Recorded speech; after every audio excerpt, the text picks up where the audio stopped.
We can get more on the situation on the ground now. And in the studio, I'm joined by Defence Analyst at the Royal United Services Institute, Dr. Alex Walmsley. Hello again, Alex. A lot of the flashpoints and a lot of the focus of the Russian forces, of course, there along the eastern side there. What is the latest situation?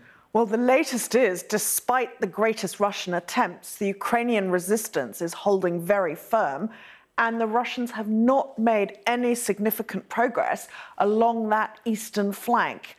The talk, however, today was meant to see the humanitarian corridor from Mariupol to Zaporizhia, and by all accounts, that ceasefire is not holding. There is shelling of the steelworks and of Mariupol as we speak, which means that the Russians are not sticking to what they had claimed they were going to do. Yeah, because they had claimed they were going to leave that steelworks alone, right? They were not going to let anyone out, but they were not going to continue their assaults. Exactly. They were going to concentrate their attack on the eastern side of Russia and start pushing towards Odessa to the west.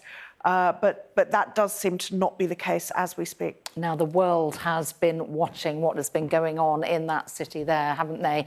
And we've got new satellite images which paint quite a frightening picture. Talk us through them.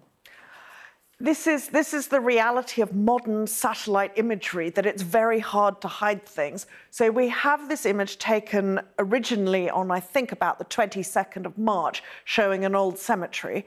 But then the most recent imagery that we've seen today, which I think was taken about a week ago, you see this new excavated area in the corner, which does, the Ukrainians say, appear to be the site of a mass grave with as many as 10,000 people incarcerated in it. OK, so there are going to be investigations into what that actually is. Absolutely. It is a blurry image, but it does tell us that something has changed there, exactly. Doesn't it?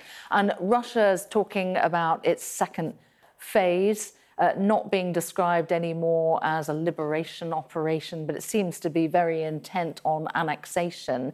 What exactly does that second phase entail, and what does it mean for Moldova? It doesn't look great for Moldova. Putin wants to demonstrate some sort of success by May 9th, which is a significant date in Russian history. And so he is pushing towards past Odessa to Moldova, where there is a region, the Transnistria region, which is self-proclaimed Russian separatists. And that he's using the same language as he used at the beginning of the Ukraine offensive to talk about genocide and discrimination of people and coming to liberate people. Liberation, as the Ukrainians will know, is a scary word from a Russian perspective, because he's claiming Mariupol has been liberated, and we can all see the city has been flattened. So if I were Moldova, I would be very wary of this oncoming Russian assault. OK, all right. Some distances, though, to cover to get there. But we are, of course, keeping an eye on it with help from our clever analysts here in the studio.